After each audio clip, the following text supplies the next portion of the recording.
Today we are diving into a novel that's, well, it's more than a book. It's an artifact, an obsession. We're talking about Mark Z. Danielewski's House of Leaves. It's definitely an experience. This isn't just horror. It's a deep dive into postmodernism, metafiction. And ergodic literature. Yeah. Which is a key concept we have to start with. Exactly. Ergodic literature just means the book demands work from you. You can't just read it front to back. You have to physically interact with it, turn it, navigate these really convoluted page layouts. And that physical maze mirrors the narrative maze, which is nested 3 layers deep. Right. So on the surface, you have Johnny Truant. He's a tattoo artist apprentice. And he finds this manuscript in a dead man's apartment. And that manuscript is the second layer. It's this sprawling academic analysis by a blind scholar named Zampanò.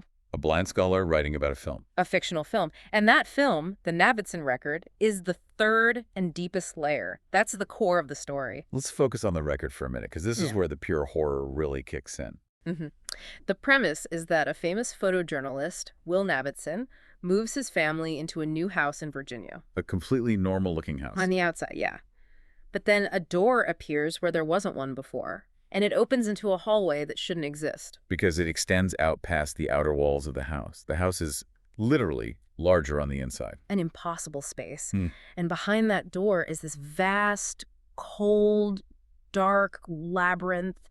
It's constantly shifting. The book describes it as this ash-gray maze of corridors and rooms, and this enormous spiral staircase that just descends endlessly. And the silence, except for this low, periodic growl that they can never pinpoint. That's the detail that gets me. Me too. And they even take samples from the walls of this place, and the analysis comes back saying the material is older than the Earth itself. So Navidson, being who he is, puts together an exploration team to map it. And it ends in absolute disaster. One of the explorers, Holloway Roberts, just loses his mind in the dark. He kills a teammate. And then himself. Yeah. Just completely consumed by the paranoia of the place. Which brings us back to the way the book itself is designed. The text mirrors that confusion, that paranoia. Right. The reading experience is designed to make you feel lost, just like the explorers. Yes. You're constantly turning the book, sometimes reading a single line that spirals across the page, or you're faced with pages that are almost completely empty. It creates this genuine feeling of claustrophobia 1 minute and then agoraphobia the next. And the book gives you a kind of map to navigate this through its typography. You have different fonts for the different narrators. So you always know if you're reading Zampanò's academic text, or Johnny Truant's footnotes, or even notes from these mysterious uncredited editors. And there's the color coding, which is your compass. The word house is always printed in blue. Highlighting the object of everyone's obsession. And the word minotaur, along with any text that's struck through, is always in red.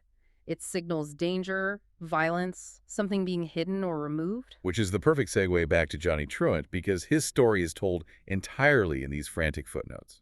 And you watch him completely unravel. He starts out sort of cocky, but as he edits Zampanò's manuscript, he descends into paranoia, obsession.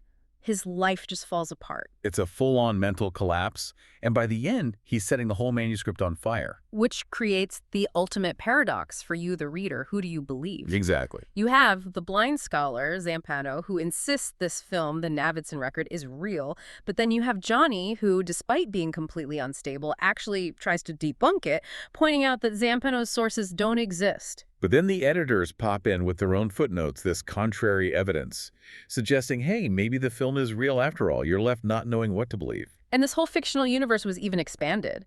Danielewski's sister, the musician Poe, released a companion album called Haunted. Right, which she described as a parallax view of the same story.